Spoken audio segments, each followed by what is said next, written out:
किन्यू के यूनिवर्स में मौजूद सिसुआन पैलेस पर आ गया, जहाँ पर हम मास्टर किंडी, किन्यू के भाई और किन्यू के दोस्तों के साथ साथ किन्यू को भी देखते हैं। ये सब लोग मिस जेंगली के कमरे के बाहर बेसब्री से इंतजार कर रहे थे। किन्यू से तो और ज्यादा रहा नहीं जा रहा था। वो परेशान होते हुए कहता है कि मुझे अंदर जाकर देखना होगा कि जेंगली ठीक भी है या नहीं। तभी अचानक अंदर से बच्चे की रोने की आवाज सुनाई थी। किन्यू ये आवाज सुनकर फौरन से अंदर की तरफ भागता भागता आकर मिस बाइलिंग से मिलता है, जहाँ वो बाइलिंग से सवाल करते हुए पूछता है कि क्या जेंगली ठीक है या नहीं। जिस पर बाइलिंग मुस्कुराते हुए किन्यू को कांग्रेचुलेशन बोलकर कहती है कि माँ और बेटा दोनों ही बिल्कुल सेफ है। जो सुनकर तो किन्यू के साथ साथ उसकी फैमिली में भी खुशी की लहर दौड़ पड़ी। सब लोग खुश हो रहे थे। किन्यू का फादर कह रहा था कि आज तो मैं ग्रैंडफादर बन गया, जबकि किन्यू भागता भागता कमरे के अंदर चला जाता है, जहाँ पर उसे मिस जेंगली देखने को मिलती है। उसके हाथ में किन्यू का बेटा भी मौजूद था, जो कि दिखने में बहुत ज्यादा क्यूट है। मिस जेंगली किन्यू से सवाल करते हुए पूछती है कि हम अपनी बेटी को क्या नाम देंगे, जिस पर किन्यू नाम रखते हुए कहता है कि इसका नाम होगा किन्सी। जो नाम सुनकर तो मिस जेंगली मुस्कुराते हुए कहती है कि ये नाम अच्छा है। इसके बाद वो बहुत ही प्यार से किन्सी की तरफ देखते हुए कहती है कि इतने सालों तक मेरे पेट में रहने के बाद आखिरकार किन्सी तुम बाहर आ ही गए। लेकिन किन्सी बहुत ही ज्यादा नॉर्मल दिखाई दे रहा था, उसमें कुछ तो अलग बात होनी चाहिए थी। किन्यू किन्सी की तरफ देखकर कहता है कि किन्सी चलो बेटा पापा कहकर पुकारो। जिस पर मिस जेंगली कहती है कि किन्यू क्या तुम पागल हो चुके हो, ये अभी छोटा सा बच्चा है, अभी अभी तो पैदा हुआ, भला ये बात कैसे करेगा। लेकिन दूसरी तरफ हम देखते हैं कि किन्यू की बात बिल्कुल सही थी। यहाँ पर हम देखते हैं कि किन्सी पहली बार तुतलाती हुई आवाज में पापा कहकर पुकारता है। ये सुनकर तो वो दोनों ही खुश हो गए थे। किन्यू उसके बाद अपने बेटे से कहता है कि अब मामा कहो, और हम देखते हैं कि किन्सी मामा भी कह देता है। जो सुनकर तो किन्यू बहुत ज्यादा खुश हो गया था। वो समझ चुका था कि उसका बेटा किन्सी कोई नॉर्मल बच्चा नहीं, बल्कि वो वाकई में एक्स्ट्रा ऑर्डिनरी है, क्योंकि सिर्फ उसकी प्रेगनेंसी में ही कई सदियां लग चुकी है। इसके बाद किन्यू अपने पास से वही फ्लेम और बाहर निकाल लेता है, जो कि किन्यू को एक सेलेस्टियल गॉड ने दिया था उसके बेटे के लिए। और ये फ्लेम और भी बाहर आते साथ ही यहाँ पर किन्सी के खून का एक कतरा अपने अंदर खींच लेता है। यानी कि सोर्स फ्लेम ऑर्ब ने किन्सी को अपने मालिक के तौर पर एक्सेप्ट कर लिया था, जो देखकर तो किन्यू हंसने लगा। और वो उस फ्लेम ऑर्ब को किन्सी की बॉडी के अंदर बेचते हुए कहता है कि आपसे किन्सी ये फ्लेम ऑर्ब भी तुम्हारे साथ ही धीरे धीरे करके ग्रो करेगा।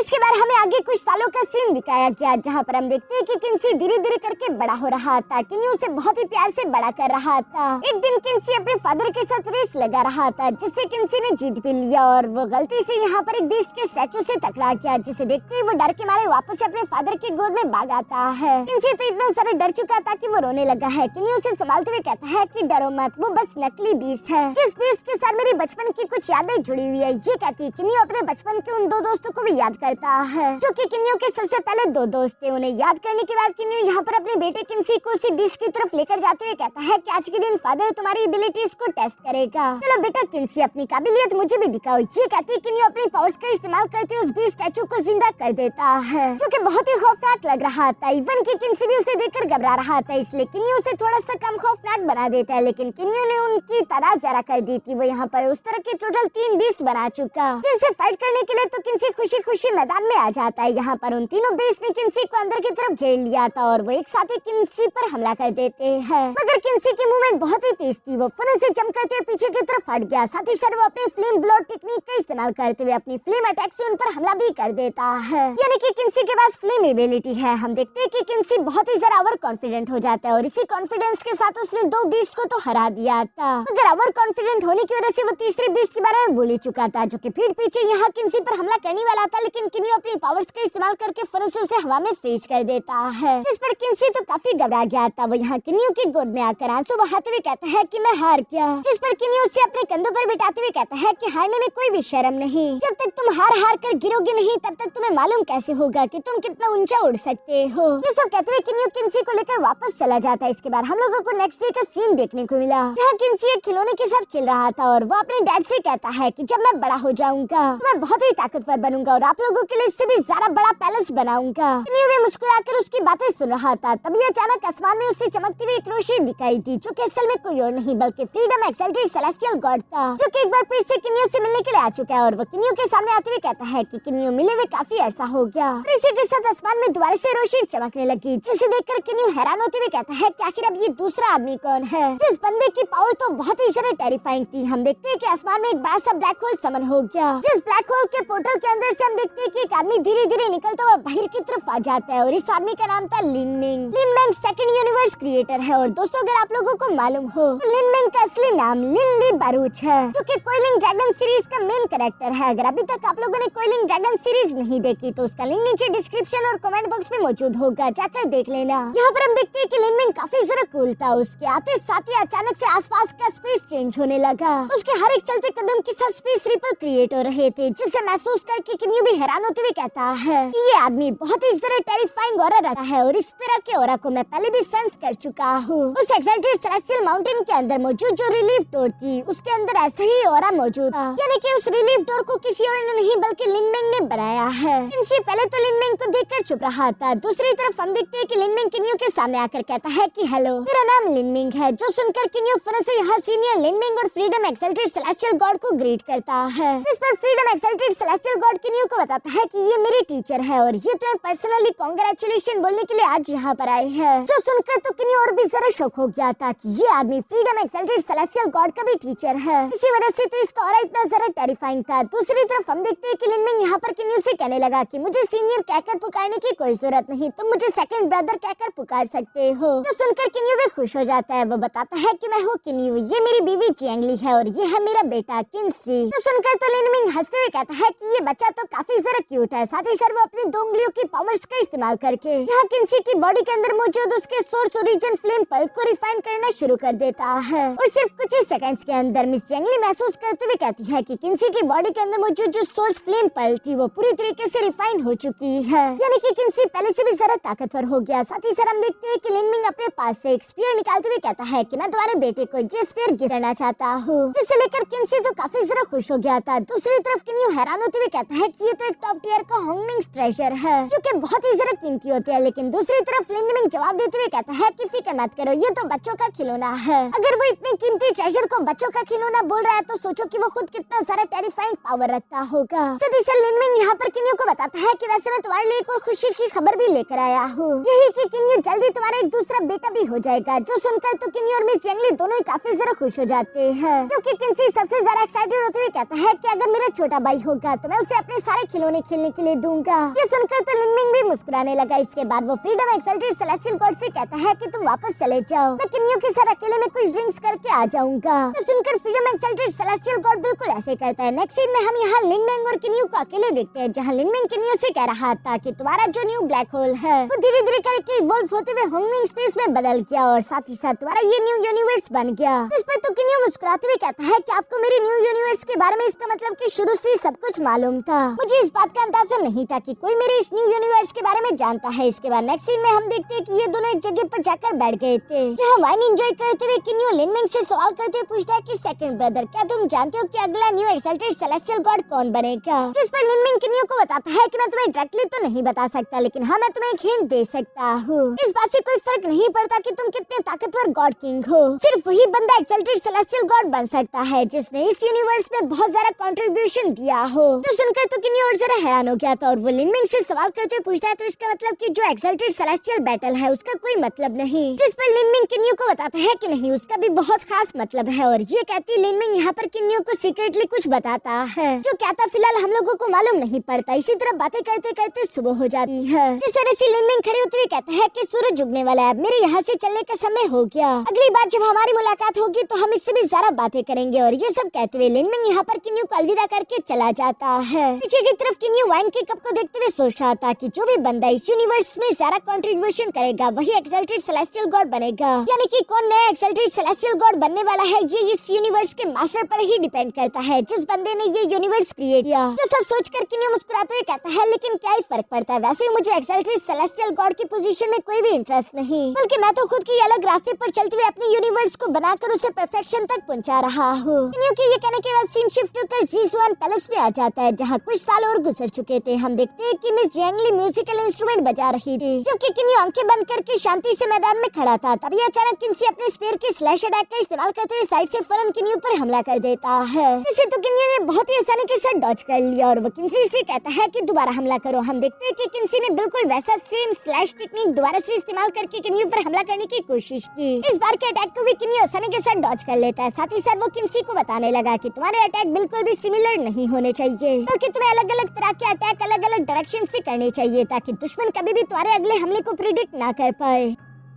जो सुनकर किन्सी तेजी के साथ मूव करते हुए से किन्यू के सामने आकर हवा में कहता है कि ठीक है फादर, आप ये स्पेल देखकर बताएं कि ये अटैक कैसा है। जो कहते हैं किन्सी ने हवा में ब्लू फॉर्मेशन एक्टिवेट कर दी थी जिसमें से फ्लेम अटैक निकलते हुए किन्यू पर चल रहे थे, लेकिन फिर भी किन्यू आसानी के साथ उन सारे अटैक्स को डॉज कर रहा था। तभी यहाँ पर सेबल भी आ जाता है। दूसरी तरफ किन्यू यहाँ पर किन्सी से कहता है कि बेशक तुम्हारी फ्लेम काफी ज्यादा ताकतवर है, लेकिन तुम्हें अपने निशाने को भी ठीक करना होगा। अगर तुम प्रिसाइज अटैक नहीं करोगे तो तुम्हारी फ्लेम की ताकत का कोई फायदा नहीं। जो सब कहते हैं किन्यू इसी तरह से किन्सी को लगातार सिखा रहा था, जहाँ पर हम देखते हैं कि किन्सी एक बार फिर से हवा में जंप करते हुए यहाँ फ्लेम फिनिक्स अटैक रेडी करके किन्यू पर हमला करते हुए कहता है कि अब ये अटैक देखे। जिस फ्लेम फिनिक्स अटैक को तो किन्यू झापड़ मार कर डिस्ट्रॉय कर देता है। साथ ही साथ वो किन्सी से कहने लगा कि हाँ ये अटैक बेहतर था, लेकिन तुम इसे जरा थोड़ा और स्ट्रॉन्ग बनाओ क्योंकि तुम ऑलरेडी एक हेवनली गॉड लेवल पर पहुंच चुके हो। किन्सी अपने फादर के साथ ट्रेनिंग करके काफी खुश था और वो अपने फादर से कहता है कि बड़े होकर मैं भी आपकी तरह ताकतवर बनूंगा। जो सब कहते हुए किन्सी अपनी मॉम की तरफ रवाना हो जाता है। दूसरी तरफ सेबल परेशान होते हुए किन्यू के सामने आ जाता है, जिसे देखकर किन्यू सवाल करते हुए कहता है कि सेबल क्या हुआ, तुम परेशान क्यों दिखाई दे रहे हो।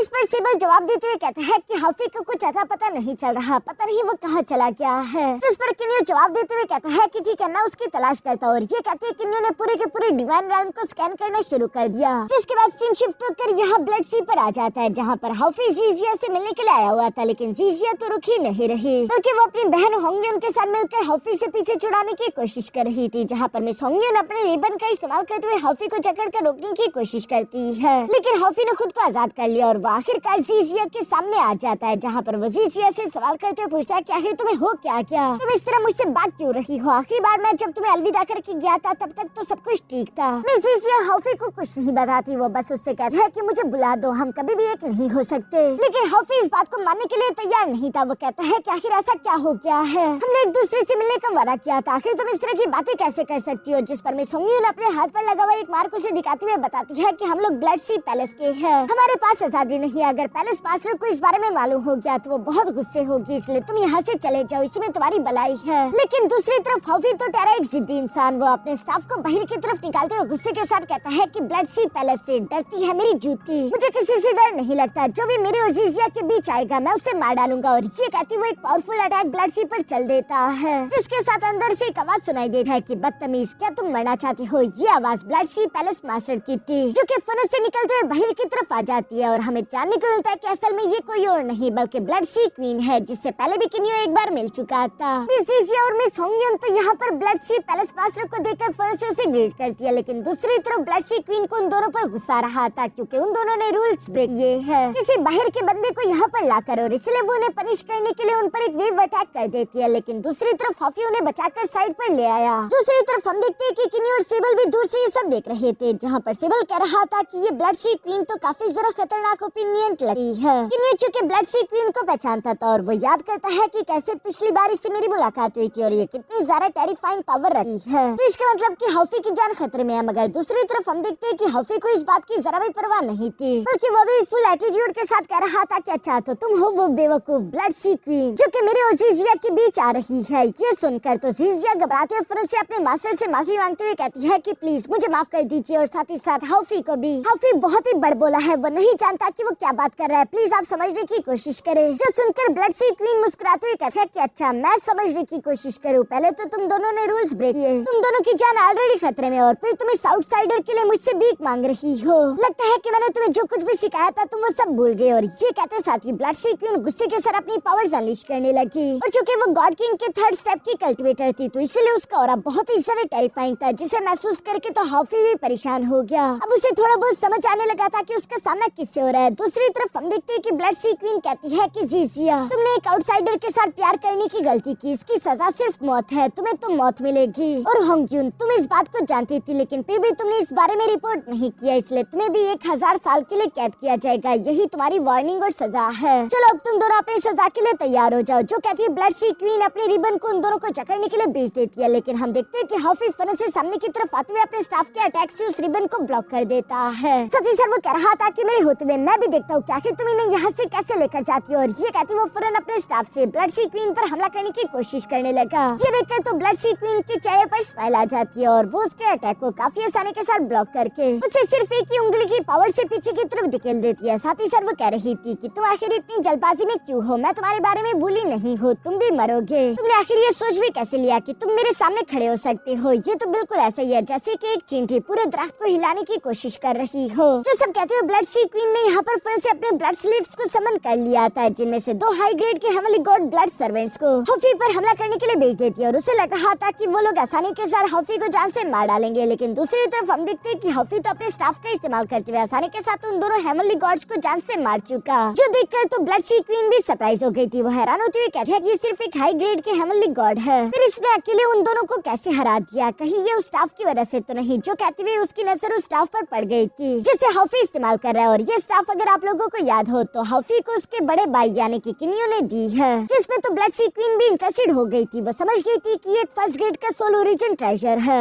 इसलिए वो अपने गॉड किंग लेवल के ब्लड स्लेव को फिर से हॉफी पर अटैक करने के लिए भेज दे रही है, जिसका मुकाबला भी अपने स्टाफ के साथ हॉफी बराबरी से कर रहा था। ये देखकर ब्लड सी क्वीन गुस्सा होती हुई कहती है कि अब यूं खेलना बंद करो और मेरे स्लेव फिर से इस लड़के को जान से मारकर इसके स्टाफ को मेरे पास ले आओ। जो सुनकर वो गॉड किंग लेवल का ब्लड स्लेव भी अब सीरियस हो जाता है। वो अपनी पूरी ताकत लगाकर हॉफी से फाइट करने लगा। इन दोनों के दरमियान काफी तेज और खतरनाक फाइट चल रही थी, जो देखकर जीजियान को भी अब हॉफी की फिक्र होने लगी। इसलिए वो अपने मास्टर से भीख मांगते हुए कहती है कि प्लीज हॉफी को जाने दीजिए, मैं अपनी सजा भुगतने के लिए तैयार हूँ, आप जो कहोगी मैं बिल्कुल वैसे ही करूंगी। लेकिन हम देखते हैं कि ब्लड सी क्वीन को तो उस फर्स्ट ग्रेड के सोल ओरिजिन ट्रेजर में इंटरेस्ट था, इसलिए वो फौरन से अपने टाइम स्टॉप टेक्निक का इस्तेमाल करते हुए हवा में ही हॉफी को फ्रीज कर देती है और कहने लगी कि लड़के तुम बहुत ज्यादा टैलेंटेड हो, लेकिन अफसोस तुम्हें इतनी कम उम्र में मरना पड़ रहा है। ये कहते हुए ब्लड सी क्वीन अपनी गॉड किंग लेवल के ब्लड स्लेव को उसे मारने का ऑर्डर देती है, जो सुनकर जीजियान चिल्लाते हुए कहती है कि नहीं प्लीज रुक जाइए। पर चूंकि वो ब्लड स्लेव नहीं रुकने वाला था और वो अपनी तलवार से अभी हॉफी पर जानलेवा हमला करने वाला था, इसलिए हम देखते हैं कि जीजिया तेजी के साथ मूव करते हुए फिर से उस अटैक के सामने आ गई, जहाँ पर पहले जीजिया की जान जाती और उसके बाद हॉफी की। लेकिन हम देखते हैं कि तभी अचानक उस ब्लड स्लेव का अटैक हवा में ही फ्रीज हो गया, जो देखकर तो सब लोग सरप्राइज हो गए थे। हम देखते हैं कि किन्यू हीरो की एंट्री के साथ यहाँ पर पहुंच चुका है और वो अपनी पावर्स का इस्तेमाल करके उस गॉड किंग लेवल के ब्लड स्लेव को फिर से पीछे की तरफ पुश कर चुका।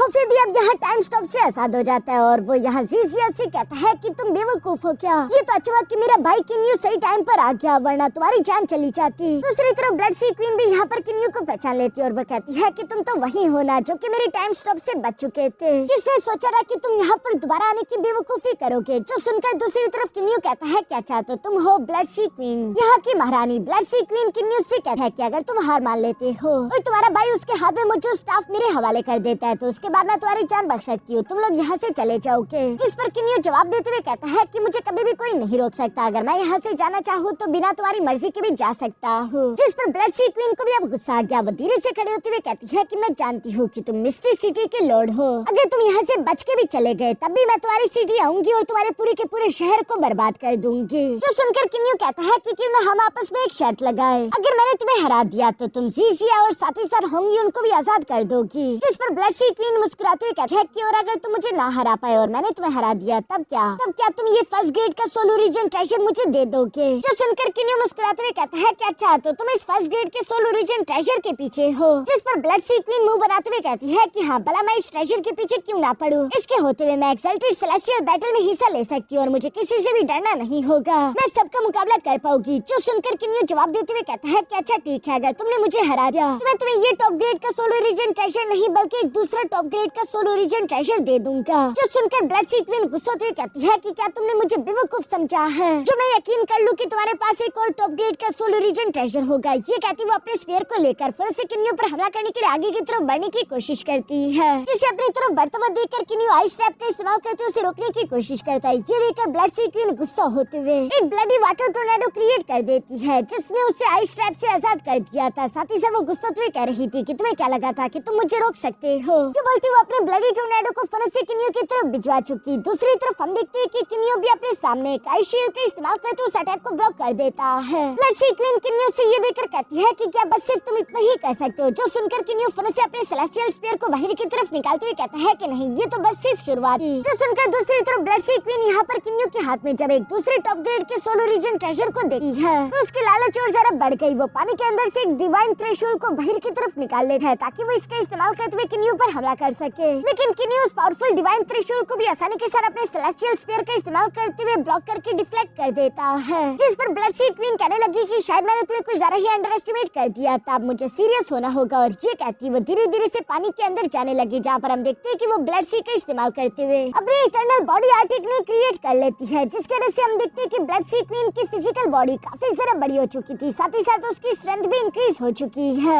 इटर्नल बॉडी आर्टिक ने क्रिएट करने के बाद ब्लडसी क्वीन ने अपने मुंह से एक पावरफुल अटैक किन्यू की तरफ चल दिया था, जिस अटैक को अपनी तरफ आता हुआ देखकर यहाँ किन्यू फनस से अपने क्लोन को बाहर की तरफ समन कर लेता है, जिसने उस अटैक को ब्लॉक कर दिया। ब्लडसी क्वीन भी किन्यू के क्लोन को देखकर कहती है कि अच्छा तो तुम्हारे पास एक क्लोन भी है, पर मुझे इस बात से कोई फर्क नहीं पड़ता। ये कहती वो अपने त्रिशूल का इस्तेमाल करते हुए कई सारे स्लैश अटैक उन दोनों पर चलना शुरू कर देती है, जिन मल्टीपल स्लैश अटैक और साथ ही साथ 1000 ब्लड सोर्ड आर्ट टेक्निक को यहाँ पर किन्यू और उसके क्लोन पूरी तरीके से तेजी से मूव करते हुए डॉज कर रहे थे। पर इसी दौरान हम देखते हैं कि किन्यू का क्लोन जो कि यहाँ ब्लडसी के काफी ज्यादा करीब आ चुका था, तभी अचानक ब्लडसी क्वीन चाल चलते हुए फिर से पानी के अंदर से एक बड़ा सा ब्लड पाम बाहर की तरफ समन कर चुकी, जो कि किन्यू के क्लोन को जकड़ते हुए ब्लड प्रिजन में कन्वर्ट हो जाता है। यहाँ पर ब्लडसी क्वीन को लगा रहा था कि उसने किन्यू के क्लोन को पकड़ लिया है, अब तो वो बच नहीं पाएगा। लेकिन जैसा कि हम जानते हैं कि किन्यू के क्लोन के पास फ्रीजिंग एबिलिटी है, वो अपनी फ्रीजिंग एबिलिटी का इस्तेमाल करते हुए उस फ्रीजन को फ्रीज करके फनस से शटर करते हुए बाहर की तरफ आ गया और साथ ही साथ वो आइस क्रिस्टल अटैक जनरेट करते हुए फनस से ब्लडसी क्वीन पर हमला करना शुरू कर देता है, जिसे ब्लॉक करने के लिए ब्लडसी क्वीन अपनी बॉडी के आसपास एक बैरियर बना चुकी थी। साथ ही साथ वो कहती है कि ये चीप अटैक, मेरे सामने कुछ भी नहीं। ये कहती वो किन्यू के क्लोन को पीछे की तरफ धकेल देती है, लेकिन मजा तो तब आया जब हम देखते हैं कि किन्यू का क्लोन इस पूरे के पूरे समंदर को फ्रीज करते हुए साथ ही साथ ब्लडसी क्वीन को भी चकड़ लेता है, जिस पर ब्लडसी क्वीन गुस्से से आग बबूल होते हुए अपनी पावर्स को अनलीश करते हुए फिर से खुद को अनफ्रीज कर देती है। साथ ही साथ वो अपने त्रिशूल का इस्तेमाल करते हुए किन्यू के क्लोन पर लगातार अटैक पर अटैक करने लगी। किन्यू का क्लोन उन सारे अटैक्स को डॉज करते हुए अपने पंच को रेडी करके धीरे धीरे से यहाँ ब्लडसी क्वीन की तरफ बढ़ता जा रहा था, और जैसे ही वो ब्लडसी क्वीन के करीब आया, ये देखकर ब्लडसी क्वीन भी दूसरी तरफ अपने पंच को तैयार करके पूरी ताकत से यहाँ किन्यू के क्लोन के साथ टकरा गई। इन दोनों का ये टकराव बहुत ही ज्यादा खतरनाक था, जिसके प्रेशर से हम देखते हैं कि किन्यू का क्लोन और साथ ही साथ ब्लडसी क्वीन दोनों पीछे की तरफ धकेले गए, जहाँ पर पीछे आते हुए हम देखते हैं कि किन्यू का क्लोन तो धीरे धीरे करके गायब हो गया, जबकि साथ ही साथ ब्लडसी क्वीन की इटर्नल बॉडी भी शटर होते हुए पूरी तरीके से खत्म हो गई। वो दोबारा अपने छोटे वाले फॉर्म में आ जाती है, जहाँ पर वो हंसते हुए किन्यू से कह रही थी कि किन्यू तुम्हारा ये क्लोन